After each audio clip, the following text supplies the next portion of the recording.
Olá pessoal, tudo bem com vocês? Hoje nós vamos tratar de um assunto que vai desafiar a sua fé e vai trazer reflexões a respeito do seu verdadeiro amor por Deus. Quais são as verdadeiras intenções que você tem de buscar a Deus? Porque nós buscamos a Deus por inúmeros fatores, mas a maior parte das vezes ela ocorre quando nós atravessamos uma dificuldade, não é isso? Quando você tem um parente enfermo, né? Ou quando você mesmo está enfermo, ou quando você está sem emprego, ou quando você está sem dinheiro, aí sim nós lembramos de Deus e depositamos nele a nossa fé. E fazemos de tudo o que pedem para a gente fazer, né? Para que a nossa bênção ou graça seja alcançada. Não importa se pedirem para você R$1000, que você tem que fazer um empréstimo para conseguir. Não importa se você tem que comprar uma porcaria ungida, porque aquilo vai te trazer uma bênção, você faz. É o efeito manada. Dá uma pesquisada no Google. Efeito manada. Procura também, que é um sinônimo de efeito manada, conformismo social. Conformismo social. Vai te fazer entender melhor. Hoje nós vamos falar sobre o louvor da morte. Sim, você entendeu bem. O louvor da morte. Na verdade, quando você louva a Deus, quando você adora a Deus, você está trazendo vida para a sua vida, né? Você está adorando em Deus em espírito e em verdade. Não é assim, né?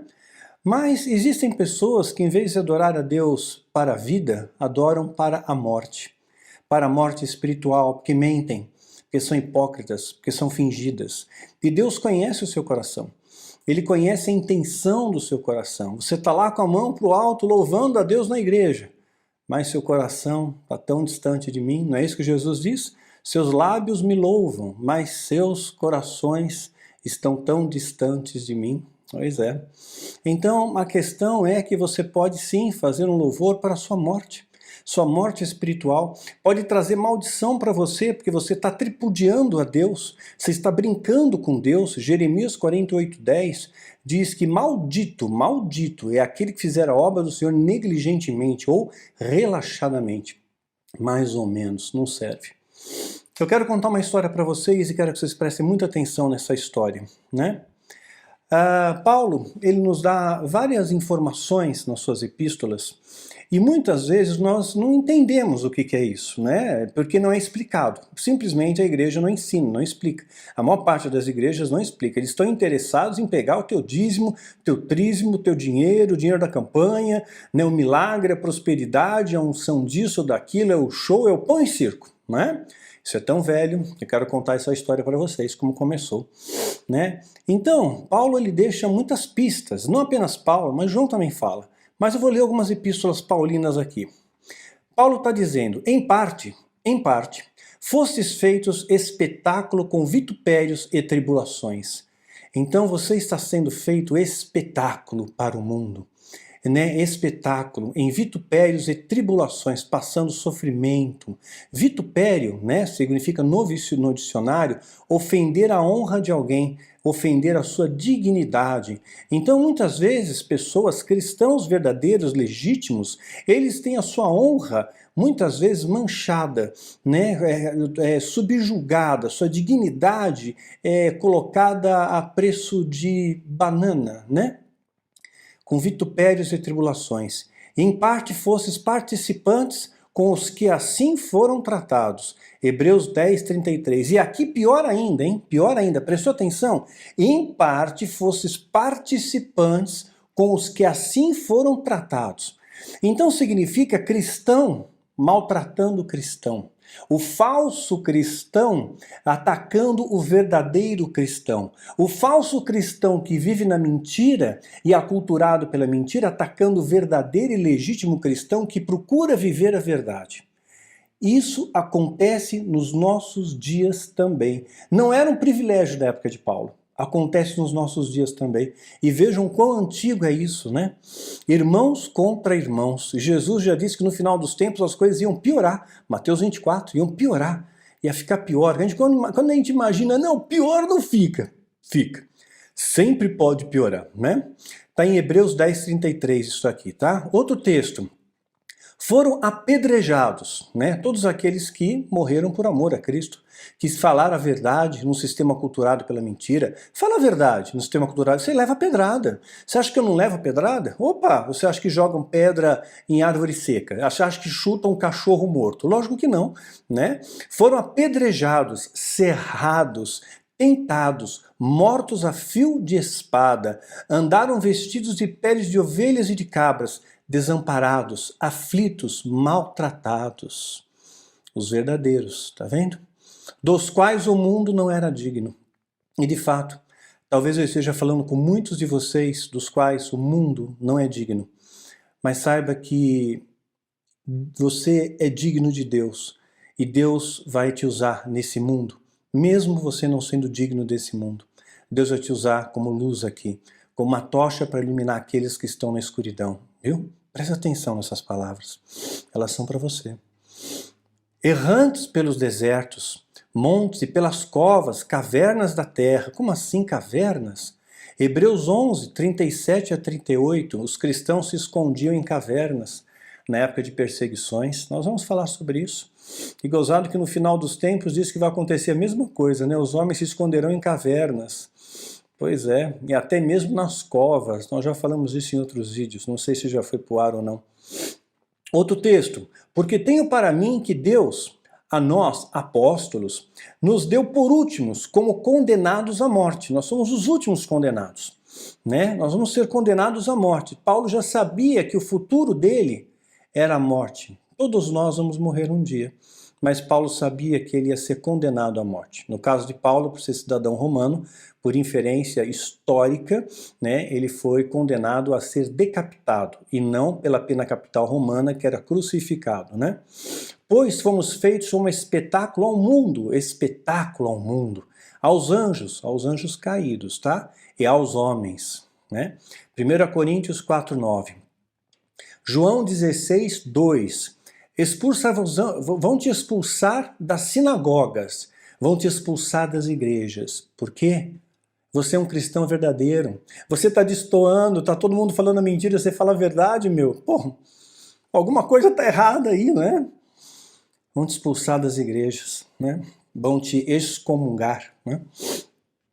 E nem mesmo na hora em que qualquer que vós matar, cuidará de fazer um serviço a Deus. Ou seja, se alguém ainda vem para te matar dentro da igreja, tá bom? Dentro da igreja, vem para te matar, ele é cristão, digamos assim, tá bom? Ele vem para te matar, e ele pode te matar de muitas formas, né? Pode matar esperança, alegria, sorriso, né? N coisas, já falei isso em outros vídeos também.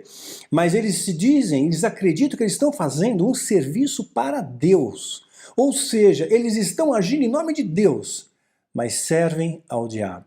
Deus é apenas um pretexto para eles usarem como para te destruírem. Não foi assim nas cruzadas? Não foi assim na Inquisição? É assim nos dias de hoje também, tá? Não mudou muita coisa, não. Essas palavras nos remetem aqui a fragmentos da igreja primitiva, né? Da igreja primitiva. Ela era perseguida, ela era barbarizada, ela era perseguida de uma forma muito cruel e sem clemência. Não havia clemência, não havia compaixão, inclusive pelos falsos crentes que atacavam os verdadeiros crentes. Paradoxal isso, né? Vamos entender melhor esse contexto tenebroso. Vamos recuar um pouco na história e vamos conhecer um pouco da história do Coliseu, cujo termo quer dizer colossal, um microcosmo da sociedade romana, né? Então os mais pobres ficavam embaixo e conforme a sua categoria, a sua elite social fosse maior, você ia ficando em patamares mais altos, né? Chegou a abrigar, ele foi projetado para abrigar 50 mil pessoas e tinha uma estrutura de escoamento através de portões, então a engenharia foi tão bem feita que era capaz de você escoar 50 mil pessoas em 10 minutos. Houve um tempo que ele sofreu uma reforma e foi capaz de comportar 90 mil pessoas. E ele ainda tinha uma estrutura com cordas e uma espécie de lona que cobria ele por cima, dando sombra àqueles que estavam ali assistindo e também àqueles que estavam sendo espetáculo, né? Trazendo assim um pouco mais de conforto, né? Pois é, o Coliseu. Mas como é que começou essa história? O Coliseu é um ponto alto da engenharia romana, é um ponto alto dos seus arcos, né? Da sua engenharia como um todo. Eles construíram um tipo de cimento, um tipo de argamassa tão forte, tão poderosa, né? Feita através de pedras vulcânicas, né? Misturadas com cal e água, que é mais forte que o nosso concreto, mais forte que o nosso concreto. Então eles chegaram a um patamar muito grande de evolução. Mas no Coliseu era, na verdade, era aquela arena que vem de areia, jogavam areia para que o sangue aspergido, jogado ali, as pessoas não escorregassem no sangue, né? Então, por isso o termo arena, né? Foi um cenário de muitas mortes, dentre elas cristãos. Não era só gladiadores, não. Não era só espetáculos sangrentos, não, mas eram também combates entre gladiadores. No início, os gladiadores eram escravos, né? Eles lutavam um contra o outro até a morte, ou então, desde que o imperador autorizasse a morte ou não, sabe? Aquele negócio daqui, né? Aqui no meio, para baixo mata, para cima vive. Aqui no meio ele está indeciso ainda.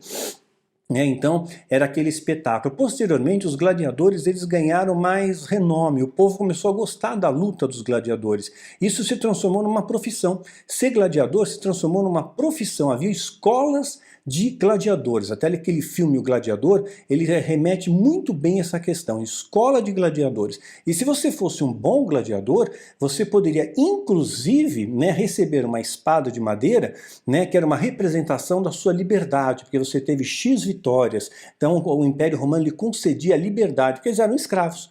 Né? Escola de gladiadores. Inclusive, apenas por curiosidade, eu não vou nem citar nomes, nada, mas teve um imperador romano, pesquisem a respeito, que ele mesmo quis entrar na arena, né, para lutar, Ele pegou um dos melhores gladiadores para treiná-lo, né, para lutar, e ele venceu a primeira luta, né? E depois ele começou a usar de trapaça, né? Os outros adversários não tinham lâmina nas espadas, e a espada dele tinha. No final das contas, morreu, para variar. Todo esse complô, esse orgulho, essa soberba entre os romanos, terminava sempre em morte, né? Era sempre assim. Então o Coliseu ele é considerado uma das sete maravilhas do mundo, né? Uma das 7 maravilhas do mundo. Tem quase 2000 anos de história. Então vamos conhecer um pouco da história de Nero.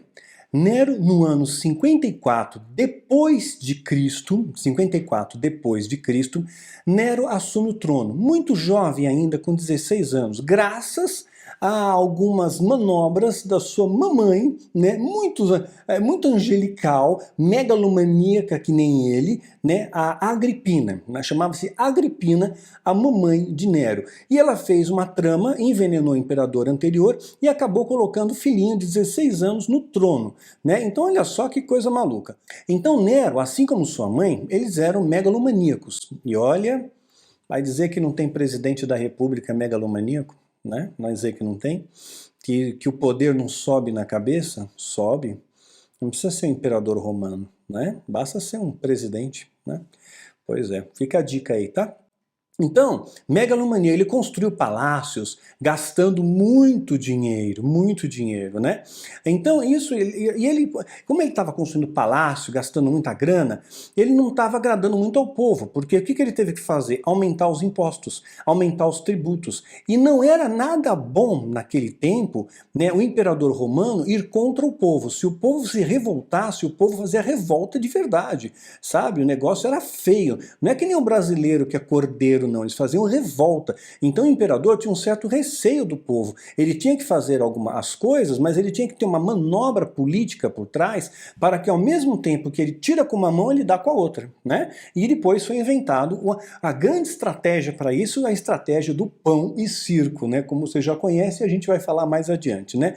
Então Nero estava enfadado da pressão do povo e dos conselhos da sua mãe. Sabe o que ele manda fazer? Ele simplesmente, né, depois de 5 anos de estar assumindo o seu governo, o seu status, né, como imperador, ele começou com 16, então aos 21 anos, ele simplesmente manda matar a sua mãe, manda matar a sua mamãe Agripina, né? Então olha só que coisa mais doida, né? E aí ele quer construir um mega palácio. Ele pensa na mente dele um super palácio, uma coisa assim imponente, até mesmo com um lago artificial gigantesco. Só que ele observando, Roma não tem a topografia adequada para que ele construa o palácio que ele tanto almeja. Então, o que ele faz? O velho truque. Ele pega, põe fogo numa parte de Roma que caberia exatamente o palácio dele. Ele precisava daquele espaço, então ele manda por fogo. Sim, isso não é alegoria da história, isso não é uma metáfora da história. Sim, Nero pôs fogo em Roma e ficou tocando a harpinha, a lira, enquanto o fogo queimava a cidade, né? Pessoas morreram, casas foram destruídas, tudo foi perdido, né? O incêndio durou 6 dias. 6 dias de incêndio e destruição.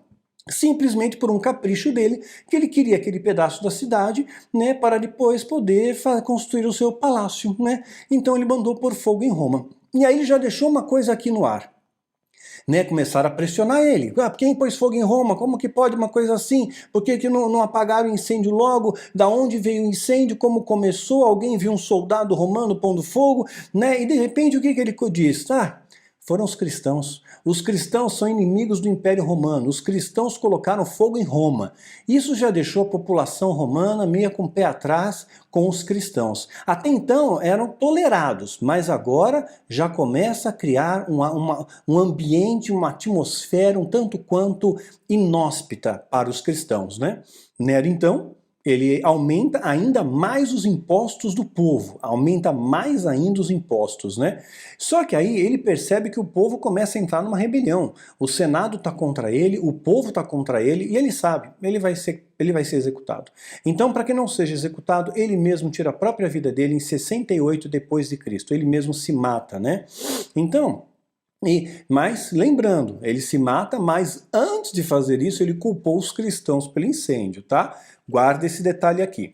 Aí, veja bem, fica um vácuo político, né? Sem Nero no poder, sem ter o imperador, vamos ter um vácuo político de 3 anos. Quem ocupava esse vácuo político era o Senado. O Senado ocupava esse vácuo político. Até que mais adiante, teve imperadores que tiveram a soberba, cara de pau, né, de se autoproclamarem Deus, né, Deus, ou então representante de Deus na Terra, o único representante. Então a palavra dele era a palavra de Deus. Isso aconteceu com um personagem bastante conhecido nosso, Constantino. Sim, Constantino chegou a dizer a seguinte frase: há um só Deus no céu e um só imperador na terra. Né, para ter poderes absolutos e ninguém questionar o que ele viesse a falar. Né? Imperador, tudo maluco, né? O que o poder não faz, né, gente? Então, retomando aqui a história, Vespasiano, ele vai assumir, né, vai ser o próximo imperador, o Vespasiano, em 72 depois de Cristo. Ele era um militar de carreira, era um excelente combatente, o exército tinha muito respeito por ele, né? Então Vespasiano, ele é tirado das linhas de frente de batalha e é nomeado imperador. Agora nós temos um imperador. E Vespasiano tem uma ideia brilhante, essa ideia de construir o Coliseu. Aonde que ele ia construir? O local topográfico melhor era no Palácio de Nero, só que tinha aquele lago artificial. Então os engenheiros bolaram um sistema extremamente engenhoso, inteligente, para drenar toda aquela água, drenaram toda a água e aí ficou o chão, né? Mas era um solo muito úmido, era um solo pantanoso. Como é que eles iam fazer estruturas para a construção de um coliseu pesando toneladas de peso, de pedras, né, e tudo mais, né? Então o que ele fez? Aí que entrou a história da argamassa, né, ou do concreto romano, né? Fazia uma mistura ali de água, de cal e de uma pedra vulcânica. E né, com essa mistura eles fizeram um concreto muito poderoso, capaz de sustentar toda a estrutura do Coliseu com muita folga, inclusive. Então, Vespasiano assume em 72, manda destruir a mansão de Nero, vai escoar toda a água e começa a construção do Coliseu, que quer dizer colossal, o microcosmo da sociedade romana. O objetivo, né, do Coliseu era trazer entretenimento ao povo. Assim o povo ficava mais calmo, ficava mais submisso, dá um entretenimento, né? Dá uma festinha pública, faz uma festa na Paulista, faz uma festa, né, no meio do centro da cidade, Põe um cantor lá, uma cantora, né? É o pão e circo, mantém o povo mais calmo, o governo está te ajudando, está te proporcionando lazer, que coisa mais linda, mais fofa, né? Você ganhou até um boné de brinde, que coisa linda, né? Então era o famoso pão e circo, era trazer entretenimento ao povo. E aí nasceu o famoso pão e circo, porque literalmente eles jogavam pão pro povo, literalmente jogavam pão pro povo, né? E tinha ainda o circo romano, que eram feitos na arena. Haviam atrocidades feitas na arena, é impossível retratar tudo que foi feito no Coliseu, mas eu quero me ater aos pontos principais. Como Roma, nessa época, tinha aproximadamente 1 milhão de pessoas, era necessário que o Coliseu coubesse pelo menos 50 mil pessoas, né? Já falamos antes, mais adiante ele vai sofrer mais uma reforma e vai comportar 90 mil pessoas, com uma estrutura fantástica, uma engenharia inacreditável, né? Então, o filho de Vespasiano, Tito, né? Ele vai fazer uma coisa, ele vai ficar o encargo de Tito, o término da obra. E custa muito dinheiro, muito caro. São mármores, são artesãos que vão esculpir coisas nas pedras, são engenheiros, carregadores, né, pessoas para cortar a pedra. É muito detalhe, né, para você construir aquele monstro do Coliseu. Então, aumentar os impostos do povo estava fora de cogitação, né? Ia criar uma grande revolução.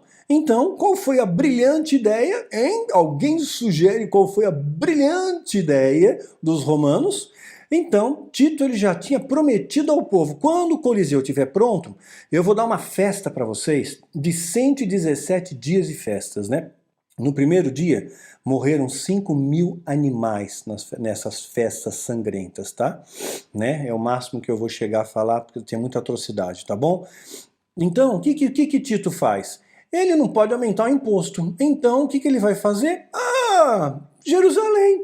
Jerusalém é uma cidade rica, é uma cidade próspera, cheia de tesouros, tem um templo, tem muitos tesouros no templo, então eles vão sitiar Jerusalém. Se você pegar o livro A História dos Hebreus, de Flávio Josefo, ele retrata muito bem esse estado de sítio em Jerusalém, né, como foi tudo aquilo, como foi a dificuldade, né, e eles apenas não saquearam os tesouros do templo para financiar o Coliseu, palco de morte, né, palco de morte, e Jesus cantou a bola, não vai ficar pedra sobre pedra nesse templo, porque vocês foram arrogantes, né, porque vocês não me receberam, vai ficar pedra sobre pedra, e depois não teve mais templo, porque Deus não habita em templos, eu já falei isso para vocês, né, onde 2 ou 3 estiverem reunidos, ali Jesus está, simples assim, poderoso assim, né, bom, enfim. Hoje em dia parece que no templo virou mais uma questão de estou indo atrás da prosperidade, de enriquecer os pastores, né? Mas é claro, existem igrejas que querem buscar comunhão, relacionamento, e é sério, são sérias de verdade, são as raras e honrosas exceções, é o nosso remanescente fiel. Graças a Deus por isso, graças a Deus por esse ministério que me assiste aí, que é sério, que é correto, tá?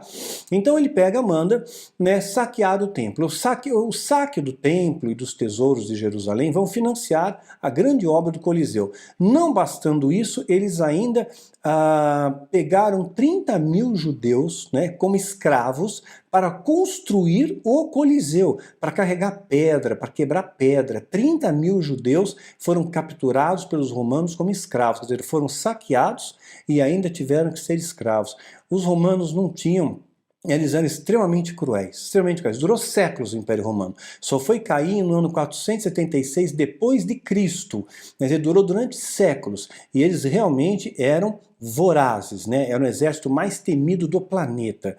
Vamos continuar aqui no Coliseu. Com o passar do tempo, né, só adiantando um pouquinho na história, o Coliseu, quando ele perde a sua função principal, que é ser o pão e circo, né, para o povo, um local de entretenimento, ele se transformou numa espécie de grande pedreira. Então eles pegaram muitas das pedras do Coliseu para construir outras coisas. Então é por isso que ele está incompleto. Ele resistiu até um terremoto. O Coliseu é forte pra caramba, né? Mas pegaram pedras, por exemplo, para construir a Basílica de São Pedro. né? Tá vendo só que coisa curiosa? Saqueou o templo para financiar o Coliseu, que por sua vez pega as pedras para a Basílica de São Pedro, a mesma que o raio caiu quando Bento XVI renunciou, e o dia da renúncia coincidiu com exatamente o mesmo dia em que o Tratado de Latrão foi assinado. As coisas, meus irmãos, não são por acaso, tá? Não é por acaso. Então, vai entrar em cena aqui, Nero, né, lembrando, no ano 67, ele vai iniciar aquela primeira perseguição aos cristãos, né, dizendo que eles colocaram fogo em Roma. Aquilo ficou na cabeça do povo, né? E ele culpa os cristãos de sabotagem, colocar. Então, quer dizer, os romanos já não gostavam muito dos cristãos. Com o Coliseu pronto, a coisa vai complicar agora. Entra em cena Adriano. Né? Adriano reinou até o ano 138 depois de Cristo. Sabe o que esse Adriano fez, esse imperador fez? Ele mandou crucificar cristãos gratuitamente. Você é cristão? Vem cá, na arena, lá no Coliseu. Ele fez um monte de cruzes e crucificou as pessoas, né? Pregou as pessoas na cruz, claro, vivas, evidentemente, né? E ficavam ainda torturando essas pessoas com a lança, fazendo machucados, ferimentos, né? Batendo, causando dor, quebrando ossos. Isso para torturá-los diante da multidão. É o que Paulo falou. Né, fizeram de espetáculos para o mundo, né, votupérios, né, ou seja, tiraram a honra deles, tiraram a dignidade deles. E por fim, sabe como é que terminava esse espetáculo assombroso?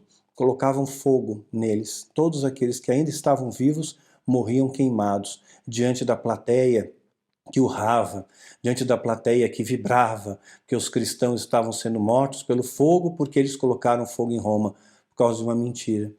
E por causa de tantas mentiras, tantos homens de Deus verdadeiros, legítimos, sofrem, né? Sofrem. Eu conheço muitos que sofrem assim, penalidades e julgamentos do povo por mentiras, sabe? Sempre a pessoa, mas qual é a fonte? Sei lá, estão dizendo por aí. Ouvi falar que...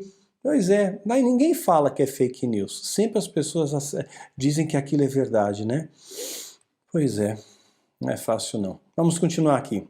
Marco Aurélio, ele vai subir ao trono no ano 161 depois de Cristo. Marco Aurélio, né? Ele vai deflagrar a quinta perseguição aos cristãos. Houve ondas de perseguições aos cristãos. Ele deflagra a quinta perseguição, Marco Aurélio, aos cristãos. Isso, de certa forma, historicamente falando, né, isso é unânime em Eusébio, Flávio Joséfo, né, enfim, são historiadores que corroboram para o nosso crescimento e conhecimento da palavra de Deus e do ponto de vista histórico que acontecia naquela época, né? Então, eles dizem o seguinte, né? Isso purificou a igreja. Puxa, como assim purificou a igreja? Eles estão sendo capturados, crucificados, queimados vivos, né? Tendo seus ossos fraturados, sendo perseguidos. Sim, purificou. Sabe por quê? Porque ninguém se dizia cristão por prestígio. Ninguém dizia, sabe da última, eu sou apóstolo. Eu fui ungido ontem apóstolo rei. Você não sabe com quem você está falando, eu sou profeta, viu? Respeita a voz profética que eu vou dizer agora, o ato profético que eu vou fazer nesse momento, porque assim diz o Senhor, Jesus voltará em 2007, e Marina será presidente. Em 2017 Jesus vem, porque ele esqueceu de vir em 2007, então agora é 2017, porque agora o Brasil vai ter um grande avivamento, né? Porque agora nós vamos ter a coalizão apostólica brasileira, porque agora é o ano do avivamento e do fogo, e vem isso, e vem aquilo e aquele outro. Naquela época, ninguém dizia-se cristão por prestígio. Não dava prestígio ser cristão, dava risco. Era perigoso dizer que era cristão. E as pessoas, mesmo assim, os verdadeiros, diziam que eram cristãos. Não negavam a Cristo. Em hipótese alguma, não negavam a Cristo.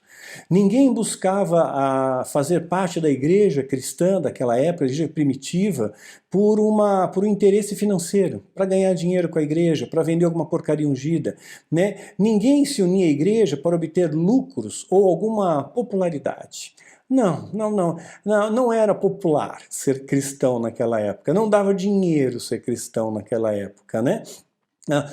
Eles não tinham riquezas, não se vendiam a prosperidade. Vinha ser cristão aqui, você vai ser muito próspero, né? Não falava de prosperidade. Pois é, e hoje o que enche as igrejas mesmo? prosperidade, unção, cura, milagre. Não é sacrifício, não é o desafio de uma vida cristã, não é amar ao próximo como a ti mesmo, não é ir de levar o evangelho em todas as criaturas, é o ir de julgar em todas as criaturas, né? Pois é. Eu vou mostrar aqui para vocês um trecho de uma imagem tridimensional, feita por computação gráfica. Os cristãos se escondiam em cavernas, por isso que Paulo falou, se escondiam em cavernas, né?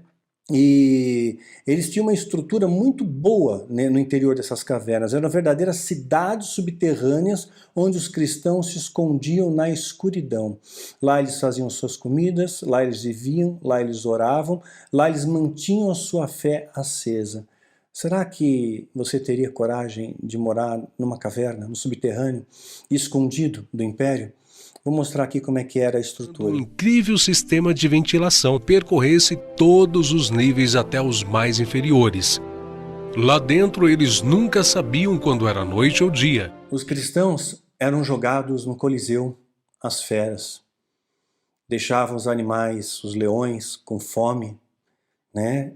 Leões, felinos, leões, puma, lince, né? Sei lá, deixavam eles com fome e ainda irritavam eles, ainda cutucavam eles com as lanças, para eles ficarem bem ferozes. Aí os cristãos entravam na arena para ser mortos, devorados pelos animais, pelas feras. E sabe o que a história diz?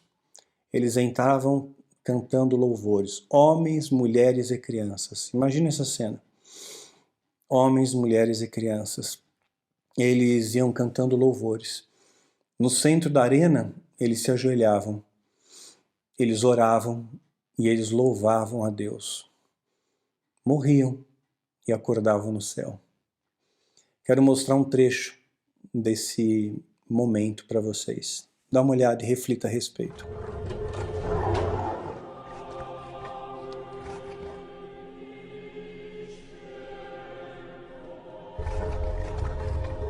Pois é, que fé, né?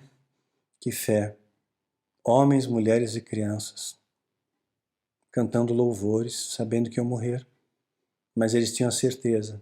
Esse louvor não é para a morte, esse louvor é para a vida.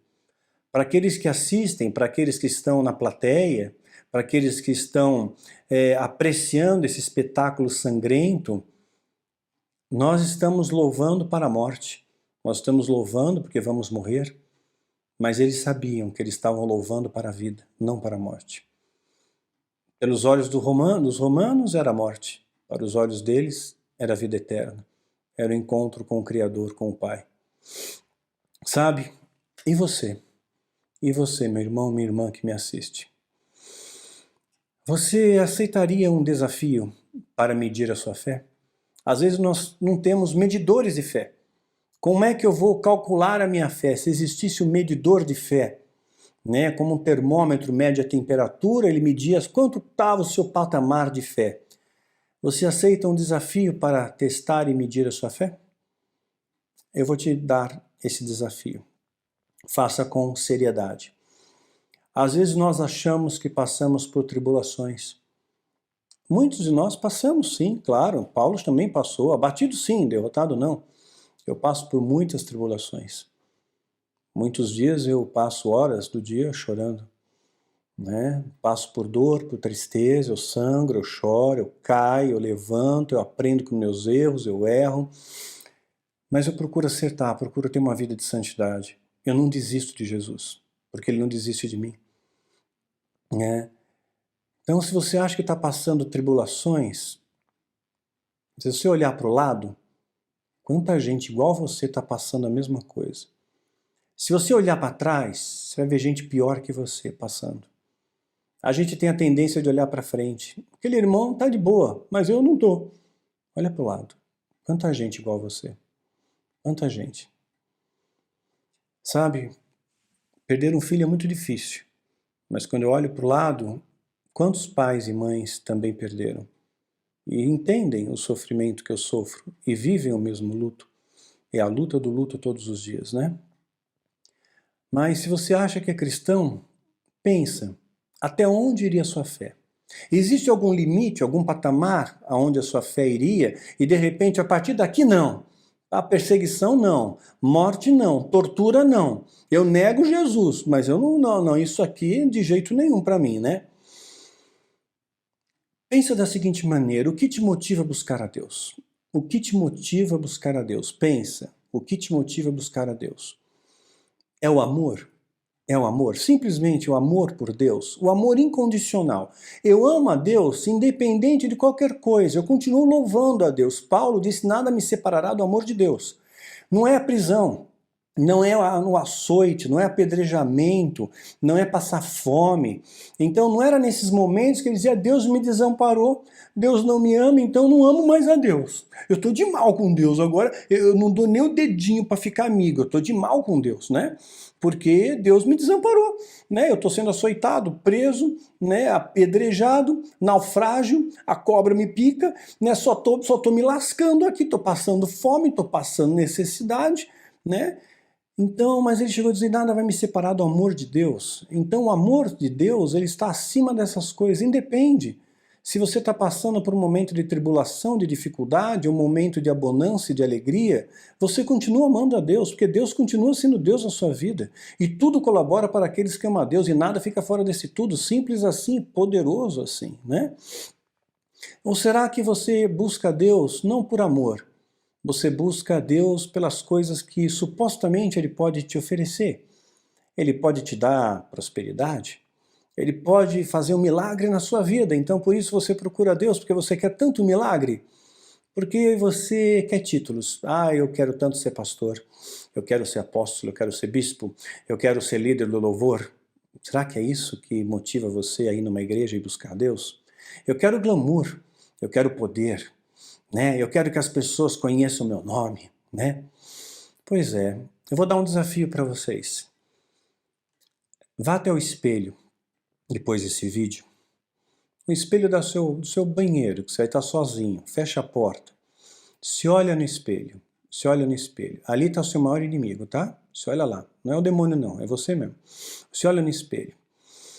E diga em voz alta, não gritando, mas em voz audível, em voz que você escute. Fala, palavra tem poder. E disse Deus, haja luz, e houve luz, né? Então é a palavra que tem poder, é o verbo que se fez carne, né? Palavra tem poder. Então, dê poder às suas palavras. Dê poder às suas palavras. O que move a sua fé? Lembre-se, as palavras que você disser diante do espelho, olhando para os seus próprios olhos, tem que ser sinceras e vindas do seu coração, porque os olhos de fato são a janela da alma. Seja sincero, o que te motiva a ir a buscar a Deus? Senhor, é o amor incondicional. Se você estiver mentindo, Deus sabe.